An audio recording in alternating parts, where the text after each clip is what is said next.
Hi, I'm Wanda with Jimmy Branch Homestead. Just a quick update on the meat birds. They're about half grown now. They still have 3 to 4 weeks before butchering, but they're doing well. We started out with 26, and unfortunately 4 died early on, but we still have 22. So this will be a great addition to our freezer for the winter and next spring.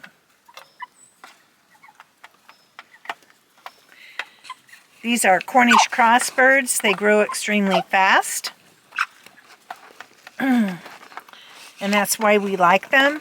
They typically can be butchered between 8 and 12 weeks. You wouldn't want to wait any longer than that. Some are kicking back in the shade.